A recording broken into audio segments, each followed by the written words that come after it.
以色列是美国的特殊盟友，究竟有多特殊呢？从以色列空军的 F-35I Adel 就可以看出一二。与其他国家空军装备的 F-35不同， F-35I 呢是属于专供版本。那么它对比其他3款 F-35究竟有什么独特之处？性能又有多强？别着急，咱们接着往下看。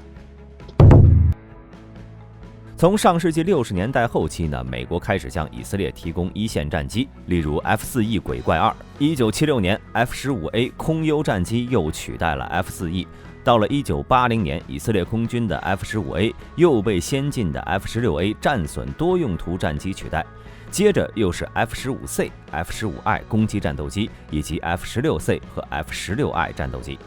那么50多年来呢，美国一直向以色列提供最先进的战斗机。除了 F-22之外，可以说以色列空军装备的战机几乎和美国空军一样精良。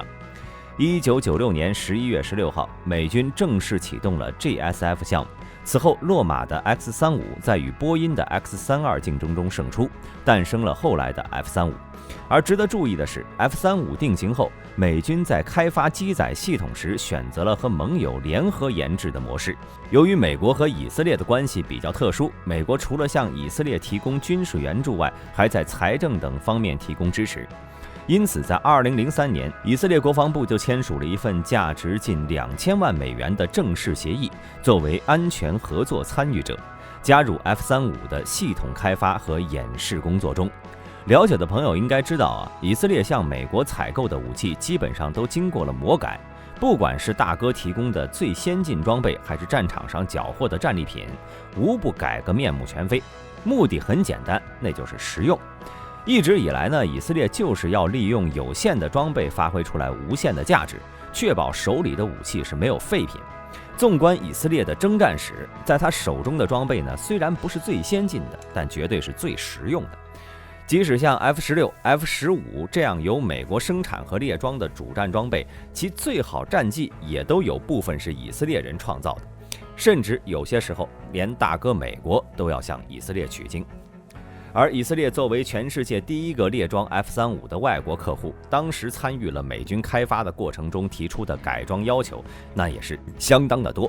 包括提供 F-35的软件代码、修改机载控制系统、机载雷达、电子侦察、电子战系统等方面。起初呢，美军是拒绝了以色列对 F-35一系列的修改，但是考虑到以色列打算购买100多架 F-35A 用以取代 F-16，估计花费会超过50亿美元，因此在2011年，美国还是同意以色列对购买的 F-35进行重新布线，以便可以在战机上安装以色列自主开发的电子战系统。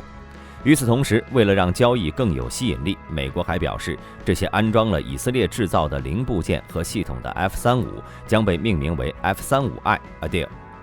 2016年12月12号，以色列接收了第一批2架 F-35I Adel。2017年4月23号，以色列又是收到了3架 F-35I。2017年12月6号，以空军宣布 F-35I Adel 机队正式投入运营，使其成为第一个在美国境外拥有 F-35作战中队的国家。不过呢，由于第一批生产的 F-35I 仅有少数的以色列制造的系统，而以色列的欲望又不止于此，他们曾计划在主计算机上增加一个即插即用功能，以便以附加方式使用以色列的电子设备，并安装自己的外部干扰吊舱。为此呢，以空军还专门委派了2名军官到美国，到五角大楼和洛马公司来讨论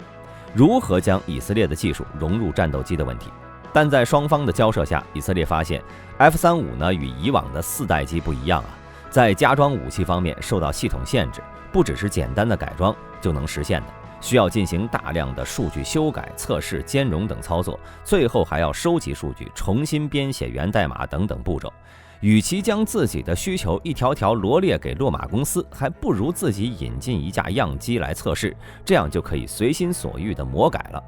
于是，在多次公关之下呢，引进样机计划最终得到美国批准。2020年8月，测试样机顺利抵达以色列。据了解，这架测试样机在出厂之前呢，洛马公司已经按照乙方的要求加装了电子战套件和部分特有系统，并在机身上贴心地保留了许多的对焦标记，以测试传感器、记录器，方便乙方测试时更加直观也更方便。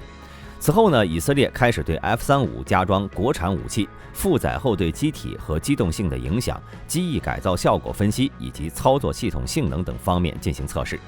咱们前面提到了，美国提供给以色列的测试样机上呢，遍布有大量的对焦标记、传感器、记录器，这一点可帮了以色列大忙了。这些设备能够实时地收集飞机运行中的各种参数，并回传给终端，能够真正地了解以色列空军的需求。当然，这中间的过程呢，不亚于重新开发一款战机，因此产生的数据由以色列和洛马公司分享，来保证后续机型生产中能够量产出完全满足以色列需求的战斗机。而从双方一系列交涉中呢，我们可以发现，以色列进口 F-35，其待遇足以让其他国家眼红。纵观美国武器出口史，这也是第一次。加上2020年时任美国防长的马克·艾斯伯对其口头承诺的 F-22战机出口计划，可见美国对以色列真的是偏爱有加呀。那么说了这么多， F-35I 的专供版性能究竟如何呢？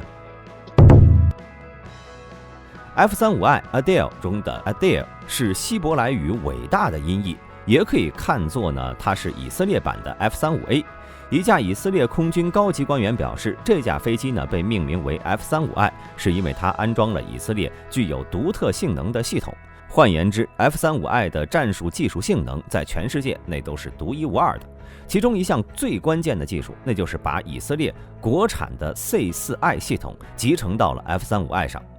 据了解，这款系统呢可以确保以色列空军 F-35I 与其他战机联网，但是呢不与 F-35的计算机系统交互。整个系统通过本地制造的数据链接，将数据发送给以色列其他的军事设备，特别是附近的战斗机，以帮助他们探测、确定优先级，并对敌人目标展开攻击。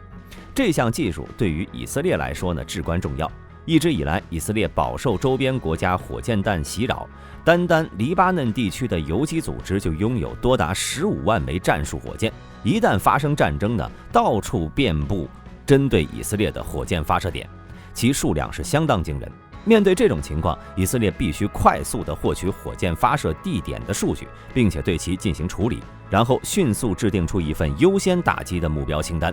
供以色列空军来展开搜寻打击。武器方面，经过调整后 F-35I 呢可以加挂以色列国产的弹药，例如他们自研的 Spice-1000 精确制导炸弹。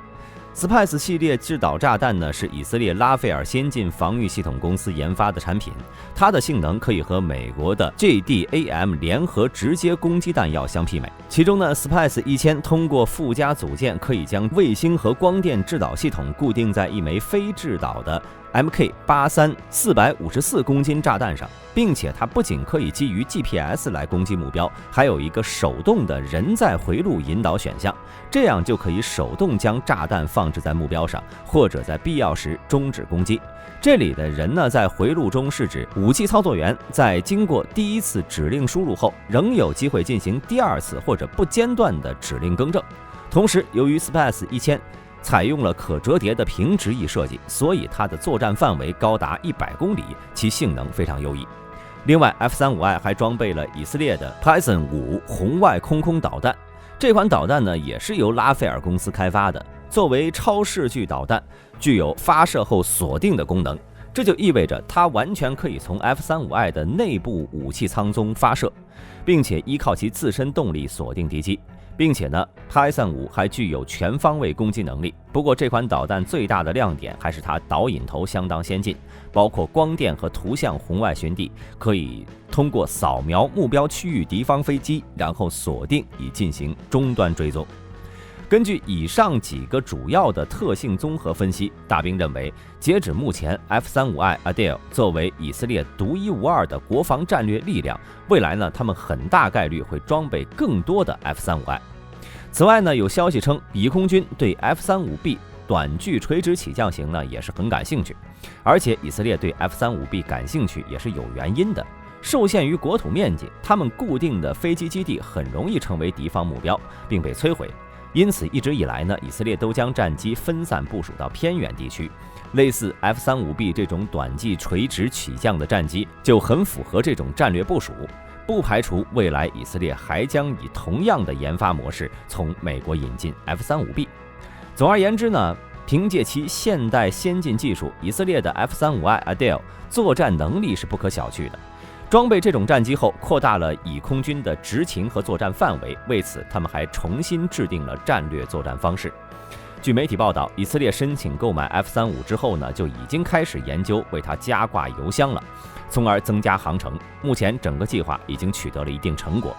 看到这里，有朋友可能会有疑惑啊，以色列不是用空中加油机吗？加挂外挂油箱，那岂不是牺牲了隐身性？这里大兵要说的是啊，虽然以空军拥有至少7架波音707空中加油机，但是首先由于国土面积，如果空中加油机在以色列领空内执行加油任务，根本不会为战机增加太多航程。因此呢，以空军一直十分注重增加战机的作战半径。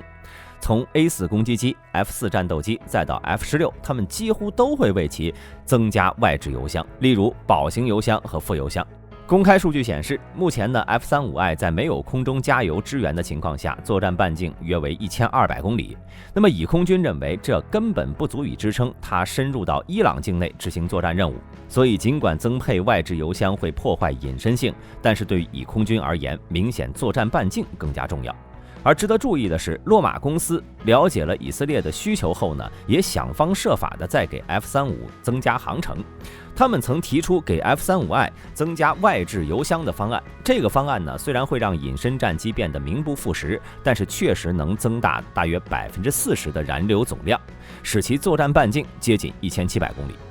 根据去年6月份报道，以色列航空工业公司和艾尔比特系统公司的子公司正与洛马一起为 F-35I 设计保型油箱和1514升的副油箱。而上述2家以色列公司已经具备一定的独立研发与制造能力，可以在不依靠洛马公司的前提下完成部分工作。目前 F-35I 的外置油箱类型还没有公开，但是大兵认为大容量的副油箱明显是更实用的选择了，因为只要进入到交战区前将其抛弃，就马上能恢复 F-35的隐身能力。此外，当时以空军还表示 F-35I 除了增加航程外，还将携带拉斐尔公司开发的破冰者新型导弹。这种号称第5代武器的导弹射程达到了300公里，属于此前推出的破坏者巡航导弹的升级版本。拉斐尔公司表示，该型号导弹可以携带重达250公斤的钻地、爆破或者杀伤弹头。值得注意的是，它的弹载电子设备配备了先进红外传感器，拥有基于深度学习技术的人工智能的大脑，可以根据大型数据库对地形照片进行分析匹配，从而确定自己的攻击方向。必要时呢，它还可以根据自己的大脑判定目标攻击。同时，破冰者还提供了全面的通用性，不仅可以让陆基和海基平台使用，还可以跨越所有领域，增加陆海空3军的打击能力。整体来说，破坏者和破冰者有相同的特性，都有较强的自主攻击能力和抗电子干扰能力，